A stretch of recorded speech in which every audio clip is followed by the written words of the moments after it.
ಚಂದನವನ ಎದುರಿಸ್ತಾ ಇರುವಂತ ಸಾಲು ಸಾಲು ಸವಾಲುಗಳು, ಸಂಕಷ್ಟಗಳ ನಿವಾರಣೆಗೆ ಮಹಾಪೂಜೆ. ಬೆಳಿಗ್ಗೆ 8 ಗಂಟೆಯಿಂದ ನಡೀತಾ ಇರುವ ಹೋಮ ಹವನ, ಗಣಪತಿ ಪೂಜೆ, ಮಹಾಮೃತ್ಯುಂಜಯ ಹೋಮ, ಸರ್ಪಶಾಂತಿ ಹೋಮ, ಆಶ್ಲೇಷ ಬಲಿ, ನಾಗಾರಾಧನೆ, ದುಷ್ಟ ಶಕ್ತಿಗಳ ನಾಶ ಮಾಡಲು ಮೃತ್ಯುಂಜಯ ಹೋಮ, ಕಲಾವಿದರ ಸಂಘ ನಡೆಸ್ತಾ ಇರುವ ಮಹಾಪೂಜೆ, ಹೋಮ ಹವನ, ಚಂದನವನಕ್ಕೆ ಎದುರಾಗಿರುವಂಥ ಸವಾಲುಗಳು, ಅದರ ಜೊತೆಗೆ ಸಾಲು ಸಾಲು ಸಂಕಷ್ಟಗಳು, ಇದೆಲ್ಲವೂ ಕೂಡ ನಿವಾರಣೆ ಆಗಲಿ ಅಂಥೇಳಿ ವಿಶೇಷ ಪೂಜೆ, ಪುನಸ್ಕಾರ, ಹೋಮ ಹವನ, ನಾಗಾರಾಧನೆ, ಆಶ್ಲೇಷ ಬಲಿ, ಸರ್ಪಶಾಂತಿ ಇದೆಲ್ಲವನ್ನ ಬೆಳಿಗ್ಗೆ 8 ಗಂಟೆಯಿಂದಲೂ ಕೂಡ ನಡೆಸುತ್ತಿದ್ದಾರೆ.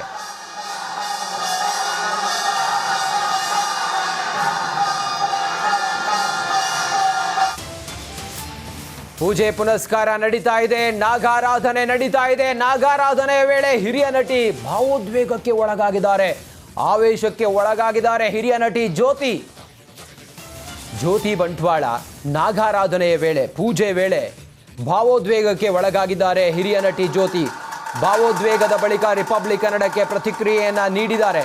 ಪ್ರತಿ ಬಾರಿ ಪೂಜೆ ವೇಳೆ ನನಗೆ ಈ ರೀತಿ ಆಗುತ್ತೆ ಅನ್ನೋದನ್ನೇ ಹೇಳಿದ್ದಾರೆ ಹಿರಿಯ ನಟಿ ಜ್ಯೋತಿ.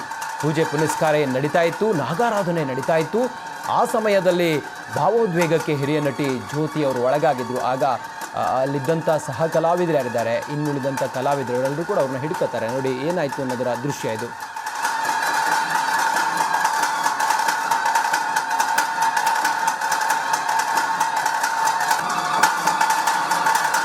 ಎಸ್, ನಮ್ಮ ಜೊತೆಗೆ ಹಿರಿಯ ನಟಿ ಜ್ಯೋತಿ ಇದ್ದಾರೆ, ಬನ್ನಿ ಮಾತಾಡ್ಸೋಣ. ಮೇಡಮ್, ಆಶ್ಲೇಷ ಬಲಿ ಪೂಜೆ ಮಾಡುವಾಗ ನೀವು ಸಹ ಭಾಗವಹಿಸಿ ಒಳಗಾಗಿದ್ರಿ, ಮೈ ಮೇಲೆ ಸಹ ದೇವ್ರ ಥರ ಬಂದ ರೀತಿಯಲ್ಲಿ ಇದಾಯಿತು. ಏನಾಯ್ತು ಮೇಡಮ್ ಎಕ್ಸಾಕ್ಟ್ ಅಂತ? ಏನಿಲ್ಲ, ಅದು ನನಗೆ ಒಂದು ಫ್ಯೂ ಸೆಕೆಂಡ್ಸ್ ಒಂಚೂರು ಮೈ ಮೇಲೆ ಬಂದಂಗೆ ಆಗುತ್ತೆ. ಅದು ದೇವ್ರ ಪೂಜೆ ಮಾಡುವಾಗ ಆ ಥರ ಆಗುತ್ತೆ ನನಗೆ. ಇದು ಮೊದಲನೇ ಸಲ ಅಲ್ಲ, ಮೊದಲಿಂದಲೂ ಆಗುತ್ತೆ ನನಗೆ. ದೇವಿ ಪೂಜೆ ಮಾಡುವಾಗ, ದೇವಸ್ಥಾನಗಳಲ್ಲಿ ಅಥವಾ ಮನೆಯಲ್ಲಿ ದೊಡ್ಡ ಪೂಜೆ ಮಾಡುವಾಗ ಆ ಥರ ಮೈ ಮೇಲೆ ಬರುತ್ತೆ ನನಗೆ.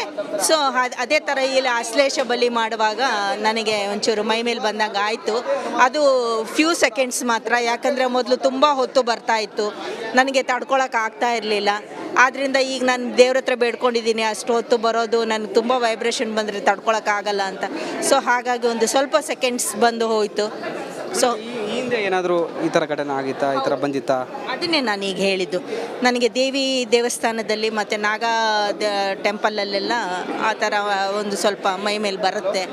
ಈ ಒಂದು ಪೂಜೆಯಿಂದ ಚಿತ್ರರಂಗ ಮುಂದೆ ಏನಾದರೂ ಯಶಸ್ವಿ ಕಾಣುತ್ತಾ? ಯಾಕಂದರೆ ಸಾಕಷ್ಟು ಹಿಂದುಳಿದಿದೆ ಚಿತ್ರರಂಗಕ್ಕಾಗಿ.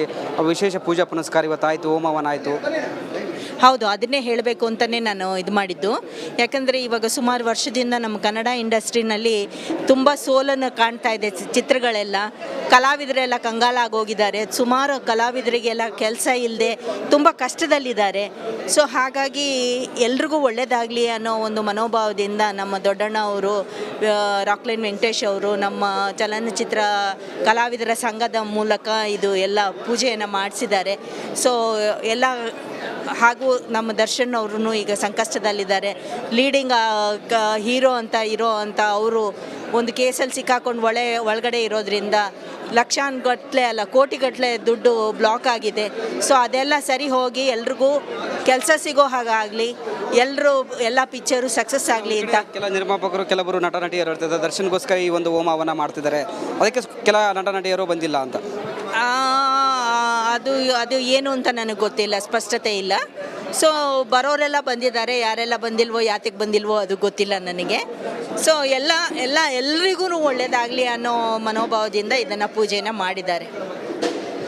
ಎಸ್, ಹಿರಿಯ ನಟಿ ಜ್ಯೋತಿ ಅವರ ಮಾತಾಯಿತು. ಕ್ಯಾಮ್ರಾ ಪರ್ಸನ್ ಲಕ್ಷ್ಮೀಪುತ್ರ ಜೊತೆ ವೀರೇಶ್, ರಿಪಬ್ಲಿಕ್ ಕನ್ನಡ, ಬೆಂಗಳೂರು.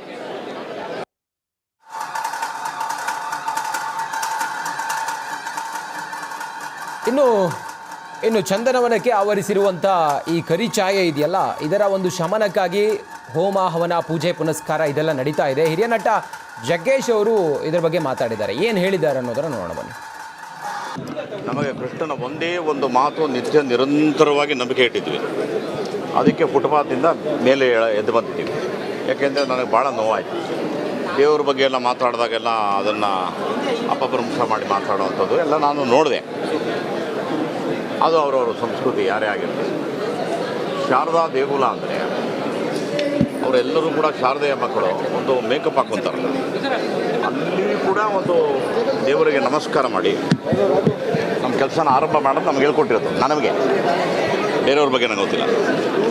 ಹಾಗಾಗಿ ನಮಗೆ ಭಾಳ ಶ್ರದ್ಧೆ ಇದೆ.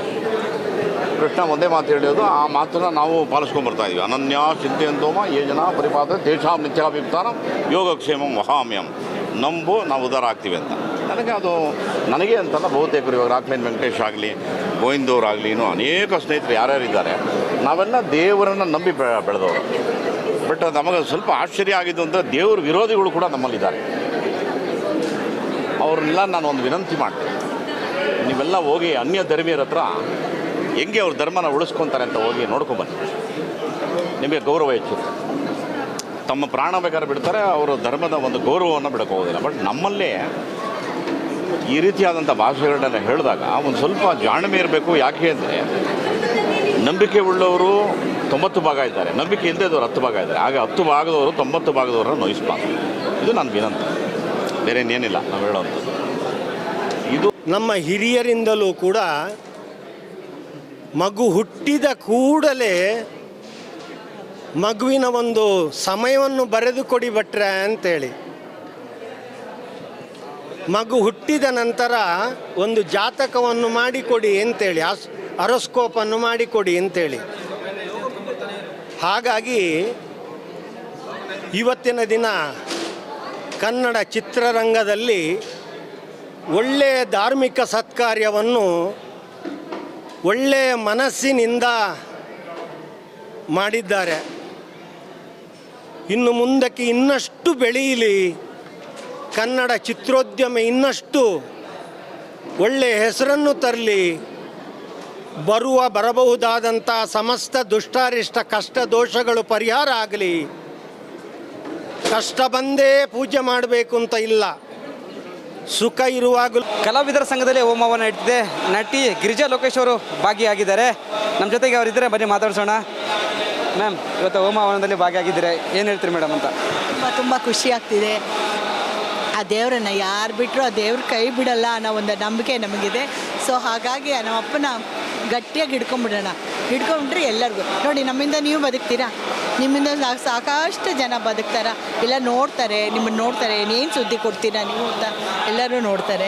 ಸೊ ಹಾಗಾಗಿ ಎಲ್ಲರೂ ಒಬ್ಬರಿಂದ ಒಬ್ಬರು ಚೈನ್ ಇದ್ದಂಗೆ, ಒಂದು ಕೊಂಡಿ ಕಳ್ಸ್ಕೊಂಡ್ರು ಪಾತಾಳಕ್ಕೆ ಬಿದ್ದೋಗ್ತೀನಿ ಅಲ್ವಾ. ಸೊ ಹಾಗಾಗಿ ಎಲ್ಲರೂ ಬೇಕು, ಎಲ್ಲರಿಗೂ ಒಳ್ಳೇದಾಗಬೇಕು ಅಂತ ದೇವ್ರಲ್ಲಿ ಕೇಳಿ. ಯಾಕಂದರೆ ಇತ್ತೀಚಿನ ಕನ್ನಡ ಚಿತ್ರರಂಗ ಎಲ್ಲ ಒಂದು ಕಡೆ ಫ್ಲಾಪ್ಗಳು ಆಗ್ತಿದ್ದಾವೆ, ಸಿನಿಮಾಗಳು ಓಡ್ತಾ ಇಲ್ಲ, ಮತ್ತೊಂದು ಕಡೆ ಸಿಂಗಲ್ ಥಿಯೇಟರ್ಗಳು ಬಂದ್ ಆಗ್ತಿದ್ವಿ. ಈ ಒಂದು ಹೋಮ ಹವನ ಎಷ್ಟು ಪ್ರಾಮುಖ್ಯತೆ ವಹಿಸುತ್ತೆ ಮೇಡಮ್ ಅಂತ? ನಂಬಿಕೆ ಇವರೇ, ನಂಬಿಕೆ, ಇನ್ನೇನೂ ಇಲ್ಲ. ದೇವ್ರು ಇದ್ದಾನೆ ಅನ್ನೋದೇ ಒಂದು ನಂಬಿಕೆ, ಭೂಮಿ ತಿರುಗ್ತಾ ಇದೆ ಅನ್ನೋದೇ ಒಂದು ನಂಬಿಕೆ. ಎಲ್ಲ ನಂಬಿಕೆ ಮೇಲೆ ಬದುಕ್ತಾ ಇದ್ದೀವಿ ನಾವು. ಸೊ ಆ ನಂಬಿಕೆನೇ ನಮ್ಮನ್ನು ಕಾಪಾಡಬೇಕು ಅಷ್ಟೇ. ಪೂಜೆ ಮಾಡೋದ್ರಿಂದ ಇಂಡಸ್ಟ್ರಿ ಉದ್ಧಾರ ಆಗಿಬಿಡುತ್ತೆ ಅಂತಲ್ಲ, ಅದು ಒಂದು ಕಾರಣ. ನಾವು ಇನ್ನೆಲ್ಲೋ ಹೋಗೋದು, ನೀನನ್ನು ಮೊರೆ ಹೋಗ್ತಾ ಇದ್ದೀವಿ, ನಮ್ಮನ್ನು ಕಾಪಾಡು ಅಂತ ಕೇಳ್ಕೊತಾ ಇದ್ದೀವಿ ಅಷ್ಟೇ. ದರ್ಶನ್ ಅವರು ಜೈಲಿಗೆ ಹೋಗಿದ್ದಾರೆ, ಇನ್ನೂ ಬಿಡುಗಡೆ ಆಗಿಲ್ಲ. ಅದ್ರ ಬಗ್ಗೆ ನಾನೇನು ಹೇಳೋಕ್ಕಾಗತ್ತೆ, ಕಾನೂನು ಹೇಳಬೇಕು ಅಲ್ವಾ. ಕಾನೂನು ಏನು ಹೇಳುತ್ತೋ ಅದನ್ನೇ ಅಂತಾನೆ ನಾವು ಕೇಳಬೇಕು. ನಾವೇನು ಹೇಳೋಕ್ಕಾಗಲ್ಲ. ಅವನಿಗೆ ಅವನ ಮನಸ್ಥಿತಿ, ಅವ್ನ ನೆಮ್ಮದಿ ಕೊಡಲಿ ಅಂತಲೂ ಪ್ರಾರ್ಥನೆ ಮಾಡ್ತಾ ಇರ್ಬೋದು. ನಾವೆಲ್ಲರೂ ಪ್ರಾರ್ಥನೆ ಮಾಡ್ತೀವಪ್ಪ, ಅವ್ನ ಮನಸ್ಥಿತಿ ಏನೇ ಆಗಲಿ. ಅವನು ಊಟಕ್ಕೆ ಕೂತಾಗ ಎಷ್ಟು ಬಗೆ ಊಟ ತರಿಸೋನು ಗೊತ್ತಾ, ಎಷ್ಟು ಬಗೆ. ಎಲ್ಲರೂ ತಿನ್ನಬೇಕು, ಬನ್ನಿ ಅಂತ ಕರೆದು ಎಷ್ಟು ಬಗೆ ಊಟನ ತರಿಸಿ ಅವರೆಲ್ಲರಿಗೂ ಬಡಿಸಿ ಆಮೇಲೆ ಅವ್ನು ಕೂತ್ಕೊಂಡು ತಿನ್ನೋನು. ಆ ಅಂಥದ್ರಲ್ಲಿ ಇವತ್ತು ಊಟಕ್ಕೋಸ್ಕರ ಅವ್ನು ಪರದಾಡ್ತಾನೆ ಅಂದರೆ ಸಂಕಟ ಆಗಲ್ವಾ ನಿಮಗೆ? ಹೇಳಿ, ಸಂಕಟ ಆಗುತ್ತಲ್ವ. ಯಾವ ಸಮಯದಲ್ಲಿ ಏನಾಗಿತ್ತೋ ಏನೋ, ಅದೆಂಥ ತಪ್ಪು ನಡೆದೋಗಿದೆ ಅಂತಂದರೆ ಅದು ಕ್ಷಮಿಸೋಕ್ಕಾಗದೇ ಇರೋವಂಥ ತಪ್ಪದು. ನಾನೇ ಹೇಳ್ತೀನಿ ಕೇಳಿ, ಕ್ಷಮಿಸೋಕ್ಕಾಗದೇ ಇರೋವಂಥ ತಪ್ಪು ನಡೆದೋಗಿದೆ.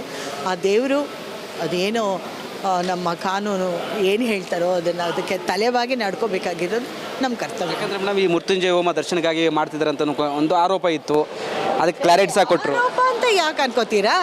ಯಾಕೆ ಪೂಜೆ ಮಾಡಬಾರ್ದು? ಪೂಜೆ ಎಲ್ಲರಿಗೋಸ್ಕರ ಮಾಡೋದು, ಒಬ್ಬ ವ್ಯಕ್ತಿಗೋಸ್ಕರ ಪೂಜೆ ಅಲ್ಲ. ಅವ್ರು ಹೇಳ್ತಾರಲ್ಲ, ಸರ್ವೇ ಜನ ಸುಖಿನೋ ಭವಂತು ಅಂತ ಅವ್ರು ಹೇಳ್ತಾರೆ. ಕೊನೆಗೆ ನೀನೊಬ್ಬ ಚೆನ್ನಾಗಿದೆ, ನಿಮ್ಮ ಮನೇಲಿ ನೀವೊಬ್ಬರು ಚೆನ್ನಾಗಿದೆ, ಬೇರೆಯವರೆಲ್ಲ ಸಂಕಷ್ಟಕ್ಕೊಳಗಾಗಿದ್ರೆ ಚೆನ್ನಾಗಿರುತ್ತೆ ಮನೆ ಸಂಸಾರ ಅಲ್ವಾ. ಎಲ್ಲರೂ ನೀವು ಚೆನ್ನಾಗಿರಬೇಕು, ಅವಾಗ ಎಲ್ಲರೂ ಚೆನ್ನಾಗಿರ್ತಾರೆ.